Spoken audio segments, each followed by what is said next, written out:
ఈ సంవత్సరం అంటే ఈ విద్యా సంవత్సరంలో 2023-24 సంబంధించి విశ్వవిద్యాలయ అధ్యాపకులు తర్వాత ఇక్కడ ఉన్నటువంటి సిబ్బంది వీరందరి యొక్క ఆసక్తిని దృష్టిలో పెట్టుకొని బయట ఉన్నటువంటి డిమాండ్ దృష్టిలో పెట్టుకొని మన విశ్వవిద్యాలయ ఉపాధ్యక్షులు గారు పట్టేటి రాజశేఖర్ గారు ఒక నిర్ణయం తీసుకొని ప్రతిష్టాత్మకంగా ఎస్పి బాలసుబ్రహ్మణ్యం గారి పేరు మీద ఒక school of performing arts and fine arts అనేది ఏర్పాటు చేసి దాంట్లో సంగీతం, నృత్యం, అలాగే థియేటర్ ఆర్ట్స్, సినిమా, టీవీ వీటి మీద కోర్సులు ఉండాలనేది ఆయన నిర్ణయం.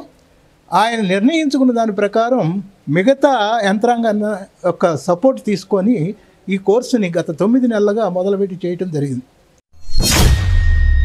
ఓకే సార్, నేను పర్ఫార్మింగ్ అండ్ ఫైన్ ఆర్ట్స్లో పర్ఫార్మింగ్ ఆర్ట్స్ డిపార్ట్మెంట్కి జాయిన్ అయ్యానండి, థియేటర్ ఆర్ట్స్లో. యాక్చువల్గా నాకు 10 years ఎక్స్పీరియన్స్ ఉంది థియేటర్ ఫీల్డ్లో. సో మామూలుగా అయితే థియేటర్ అనేసరికి ఓన్లీ యాక్టింగ్ అనే మేము అనుకునేవాళ్ళం. ఇక్కడికి వచ్చిన తర్వాత it is a multiple course అని తెలిసింది నాకు పర్ఫార్మింగ్ ఆర్ట్స్లో థియేటర్లోకి వచ్చిన తర్వాత.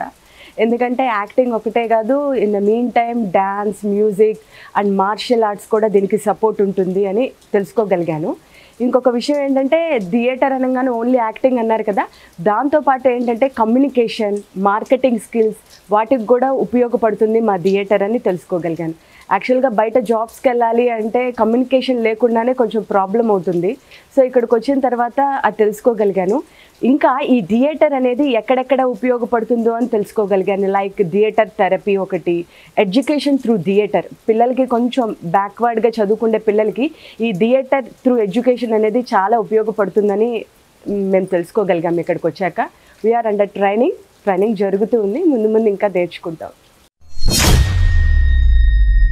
మాస్టర్ ఆఫ్ పర్ఫార్మింగ్ ఆర్ట్స్ అండి. అందులో మేము తీసుకున్నది డిఫరెంట్గా ఉన్నాయి. ఇందులో ఒకటి థియేటర్, మూవీ, సినిమా ఇవన్నీ ఉంటాయి. మేము తీసుకున్నది థియేటర్, ఎందుకంటే గత 10 సంవత్సరాలుగా నేను నాటకాలు ఆడుతూ ఉన్నాను, మైథలాజికల్, సోషల్ ఇవన్నీ ఆడుతూ ఉన్నాను కాబట్టి నేను ఈ కోర్సులో జాయిన్ అయ్యాను. ఈ కోర్సులో జాయిన్ అయ్యి దీనివల్ల ఏంటి ప్రయోజనం అంటే, ఇప్పటివరకు నాటకం అంటే కేవలం ఒక స్టేజ్ మీద కొన్ని లైట్లు, ఒక కర్టెన్, బ్యాక్గ్రౌండ్, ఒక ఫ్యామిలీని చూపించి ఇది అని చెప్పడం వరకే మేము నాటకంలో మేము ఒక మెసేజ్ ఇవ్వడం మాత్రమే చేసాం. కానీ నాటకం అంటే అది మాత్రమే కాదు, చాలా కలిసి సమ్మిళితమైన ఒక విభాగం. అంటే నాటకంలో అన్నీ ఉంటాయి టెక్నికల్గా, ముఖ్యంగా అంటే లైటింగ్ దగ్గర నుంచి, డైరెక్షన్ దగ్గర నుంచి, మేకప్ దగ్గర నుంచి, ఒక క్యారెక్టర్ని మనం అంటే ఇప్పుడు ఒక వేషం ఉంది, ఒక అమ్మ వేషం ఉంది, అమ్మ అనే పర్సన్ అనేది ఎలా ఉండాలి అన్నది, ఆ క్యారెక్టరైజేషన్ ఎలా ఉండాలి, దానికి ఏ టైప్ ఆఫ్ మేకప్ ఉండాలి, ఆ కాస్ట్యూమ్ ఎలా ఉండాలి, ఆ క్యారెక్టర్ చేస్తున్నప్పుడు హావభావాలు ఎలా ఉండాలి, ఇవన్నీ కూడా ఈ కోర్సులో మనం నేర్చుకోవడం అనేది జరుగుతుందండి. ఇక్కడ మాస్టర్ ఆఫ్ పర్ఫార్మింగ్ ఆర్ట్స్లోకి చేరడానికి కారణం ఏంటంటే, యాక్టింగ్కి సంబంధించి ఇంకా కరెక్షన్స్ ఉంటాయి. అంటే బేసిక్ దగ్గర నుంచి మళ్ళీ ఇంకొకసారి రివిజన్ చేసుకోవడానికి, అలాగే మనకి తెలియనివి బొచ్చడి విషయాలు తెలుసుకోవడానికి పర్ఫార్మింగ్ ఆర్ట్స్లో జాయిన్ అవ్వడం జరిగింది. ఇప్పుడు ఎగ్జాంపుల్కి ఒక క్యారెక్టర్ ఎలా నడవాలి, హావభావాలు ఏంటి, ఎవరితో ఎలా ప్రవర్తించాలి, ఆ క్యారెక్టర్కి సంబంధించిన బేసిక్స్ అయితే తెలుసుకోవాలి.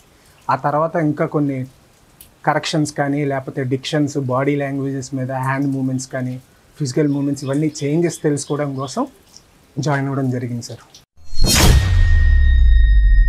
చాలా ప్లేసెస్ కూడా మేము ఆడాం నాటక రంగానికి సంబంధించి, అలాగే షార్ట్ ఫిల్మ్స్, చిన్న చిన్న మూవీస్ కూడా చేస్తున్నాము.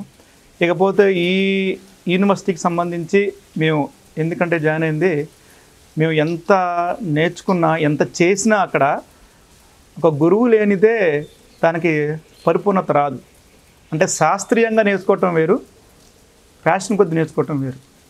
ఎంత ప్యాషన్ ఉన్నా ఒక మంచి గురువు ఉంటే ఇంకొంచెం వాళ్ళు బెటర్మెంట్గా పర్ఫామ్ చేయడానికి అవకాశం ఉంటుంది.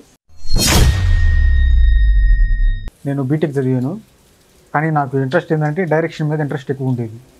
దానికోసమని డిప్లొమా కూడా జాయిన్ అయ్యాను వేరే చోట, FTI హైదరాబాద్ అని డిప్లొమా కూడా జాయిన్ చేశాను. కానీ అక్కడ నాకు నాలెడ్జ్ అంతగా తక్కువైందని చెప్పి నేను ఇక్కడ మాస్టర్ ఆఫ్ పర్ఫార్మింగ్ ఆర్ట్స్లో MA cinema and TV production join అయ్యాను. ఇక్కడ జాయిన్ అయ్యే ముందు డిప్లొమా చేశాను సార్. అక్కడ సిలబస్ చూస్తే జనరల్గా ఉంది. అప్పుడు దాకా నేను అనుకున్నాను సినిమా అంటే ఇదేనా అనుకోను. ఇక్కడ సిలబస్ చూశాను, నాకేం అర్థం కాలే, ఏందిరా బాబు ఇది, ఎవరు తయారు చేశారని నేను తయారు చేసిన వాళ్ళని తిట్టుకున్నా, ఎవరు తయారు చేశారు సినిమా అంటే ఇదే అని. కానీ మా ఫ్యాకల్టీ దాన్ని చెప్పే విధానం పోతేనే ఓహో నేనే తప్పు, మనం నేర్చుకున్న కొంత ఇక్కడ ఎంతో ఉంది. ఎక్విప్మెంట్ పరంగా 1 సంవత్సరంలోనే తీసుకొచ్చి విజువల్ ఎఫెక్ట్స్ లాగా చేయలేరు ఎవరు. అది డే బై డే గ్రోప్ అయితేనే ఏదైనా అలా అవుతుంది ఈ కోర్సు. ఎందుకంటే తీసుకొచ్చిన ఫ్యాకల్టీ కూడా హై క్వాలిటీ. ఇప్పుడు FTI పూణే ఇండియాలో ది బెస్ట్ ఇన్స్టిట్యూట్, అక్కడ నుంచి మాకు ఫ్యాకల్టీ ఉంది, ఒక ఫ్యాకల్టీ. అలానే జర్నలిజం నుంచి మధుబాబు గారు ఉన్నారు. ఎంతోమంది జర్నలిజం ఈ ఫిలింలోనే ఆయన రీసెర్చ్ స్కాలర్ని తయారు చేశాడు, ఎంతోమందిని తయారు చేశాడు. ఆయన నాలెడ్జ్ ప్రకారం ఆయన అందించే నాలెడ్జ్ ఫీజులు ఎక్కడ కొడుతుంది, ఒక మాట చెప్పాలంటే అంత నాలెడ్జ్ ఇస్తున్నాడు మాకు. ఆ ఫ్యాకల్టీ అట్టుంది మాకు ఇక్కడ. ఆ సిలబస్ కూడా హై స్టాండర్డ్తో తయారు చేశారు.